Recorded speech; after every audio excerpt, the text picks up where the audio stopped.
Assalamualaikum warahmatullahi wabarakatuh. Sebelumnya perkenalkan, saya Vina Ayuniswari dan di video ini saya akan menganalisis permasalahan ekonomi yang terjadi dari masa lampau hingga masa sekarang. Salah satunya adalah inflasi.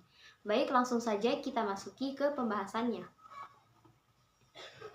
Nah, pembahasannya akan dimulai pada masa akhir pendudukan Jepang di Indonesia. Masa pendudukan Jepang di Indonesia berawal dari 1942 yang kemudian berakhir setelah Indonesia memproklamasikan kemerdekaan pada 17 Agustus 1945. Setelah proklamasi, Indonesia tentunya berharap bahwa kondisi di negeri akan jauh lebih baik, terutama setelah terlepas dari tangan para penjajah. Namun, tidak dapat dihindari bahwa kondisi di Indonesia pada akhir pendudukan Jepang telah karut-marut, terutama dalam keadaan perekonomiannya. Lantas, bagaimana keadaan ekonomi Indonesia pada akhir kekuasaan Jepang? Keadaan ekonomi Indonesia pada akhir kekuasaan Jepang dan pada awal berdirinya Republik Indonesia sangat kacau dan sulit. Faktor utama penyebab terpuruknya ekonomi di Indonesia saat itu adalah terjadinya inflasi yang sangat tinggi. Kenapa? Karena Indonesia masih belum punya mata uang sendiri. Sementara itu, mata uang asing dan kas negara juga mengalami kekosongan.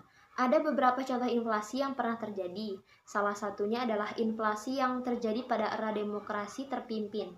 Nah, pada saat itu, Indonesia mencapai taraf hiperinflasi yang bahkan angka inflasinya sudah mencapai 600% lebih. Nah, sebelum memasuki ke pembahasan yang selanjutnya, sebenarnya apa sih inflasi itu? Inflasi ini dapat diartikan sebagai kenaikan harga barang dan jasa secara umum dan terus-menerus dalam jangka waktu tertentu. Nah, kapan aja sih inflasi ini terjadi? Saat awal merdeka, Indonesia mengalami inflasi yang sangat tinggi karena kondisi mata uang yang tidak terkendali. Salah satu faktor penyebabnya yaitu belum adanya mata uang tunggal yang berlaku. Saat itu, terdapat 3 mata uang yang dipakai, sehingga menyebabkan jumlah uang beredar menjadi banyak dan akhirnya terjadilah inflasi. Beredarnya mata uang Jepang di masyarakat dalam jumlah yang tak terkendali, sedangkan nilai tukarnya sangat rendah. Pada saat itu diperkirakan mata uang Jepang yang beredar mencapai 4 miliar. Dari jumlah tersebut, diperkirakan di Pulau Jawa saja mata uang Jepang yang beredar sebesar 1,6 miliar.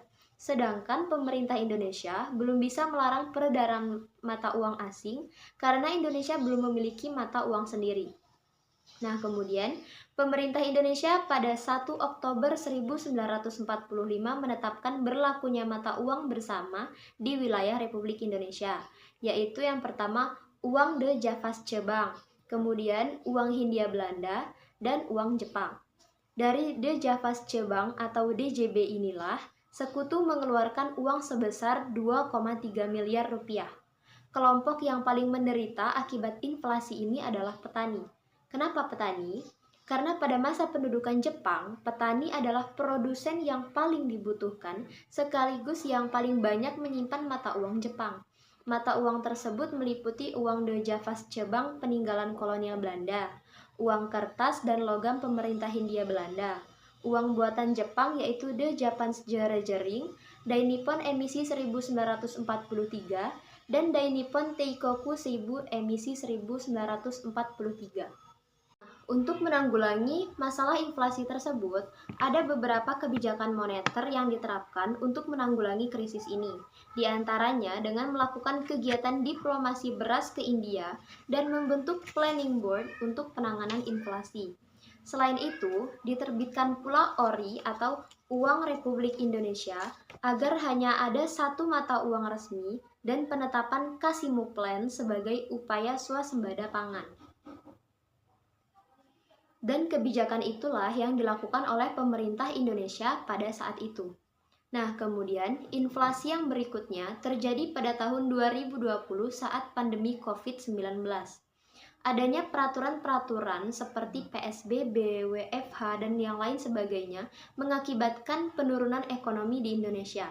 Nah, penurunan perekonomian ini menyebabkan beberapa akibat yang merugikan masyarakat Indonesia atau yang menyusahkan masyarakat Indonesia, seperti adanya pemutusan hubungan kerja atau PHK karena perusahaan tidak dapat membayarkan upah yang seharusnya. Tidak hanya itu, penurunan ini banyak yang menyebabkan perusahaan memutuskan untuk gulung tikar atau bangkrut.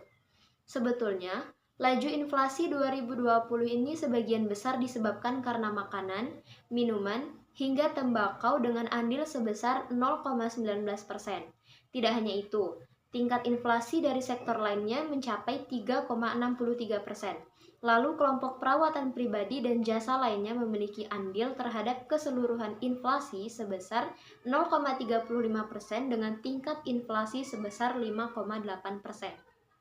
Nah, kita beralih pada keadaan ekonomi Indonesia pada saat ini.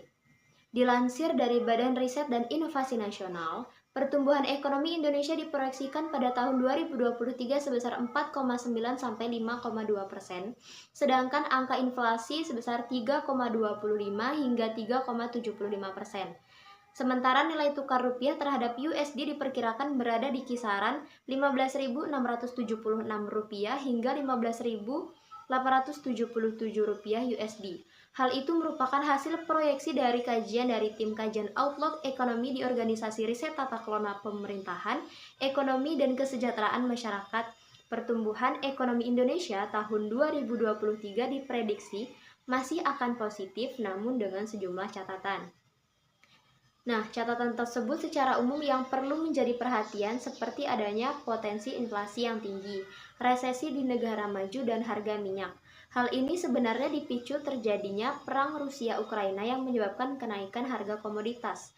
Meski saat ini sudah memasuki tren menurun, ke depan bisa saja kan terjadi kenaikan, tergantung situasi perang Rusia dan Ukraina. Kenaikan komoditas itulah yang memicu inflasi di negara-negara tujuan ekspor Indonesia, terutama Amerika, Cina, Jepang, dan sebagainya. Nah, kenaikan inflasi ini terjadi karena adanya kenaikan harga minyak. Kenaikan inflasi ini terjadi karena adanya kenaikan energi, baik minyak maupun gas. Karena negara tujuan ekspor Indonesia rata-rata semua melambat, jadi kemungkinan ekspor Indonesia akan menurun. Dan kemungkinan tahun 2023 ini akan terjadi penurunan pertumbuhan ekspor. Dilansir juga dari Badan Riset dan Inovasi Nasional bahwa diproyeksikan skenario pertumbuhan ekonomi akan terjadi jika terjadinya perang nuklir. Jika perang ini terjadi, maka asumsinya harga minyak akan meningkat dan membuat beban subsidi akan semakin berat. Dan hal inilah yang dapat membuat angka inflasi yang akan semakin tinggi. Nah, dilansir dari BRIN juga menyebutkan dalam menghadapi ketidakpastian atas situasi perekonomian dunia, Indonesia ini perlu memiliki modal dasar untuk menghadapi tahun 2023. Kunci untuk menghadapi ketidakpastian 2023 ini ada di tangan Bank Indonesia dan Kementerian Keuangan. Jika Bank Indonesia tetap mendukung kebijakan fiskal pemerintah dengan operasi moneter, maka ketidakpastian 2023 relatif bisa diturunkan seperti saat pandemi COVID-19 berlangsung. Dan kunci kedua, yaitu dalam RAPBN 2023, defisit fiskal dipatok di angka 2,8% terhadap PDB.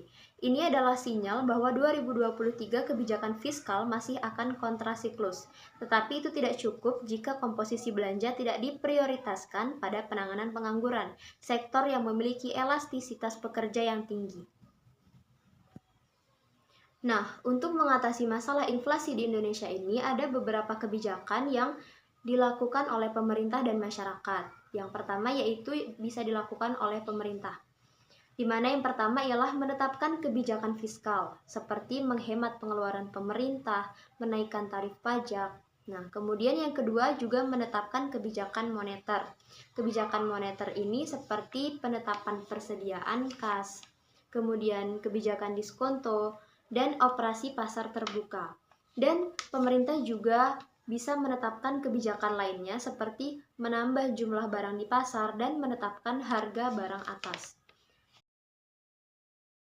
Kemudian, cara mengatasi inflasi yang bisa dilakukan oleh masyarakat. Yang pertama ialah membeli produk dalam negeri. Kemudian, bijak mengelola pengeluaran keuangan serta menabung emas batangan.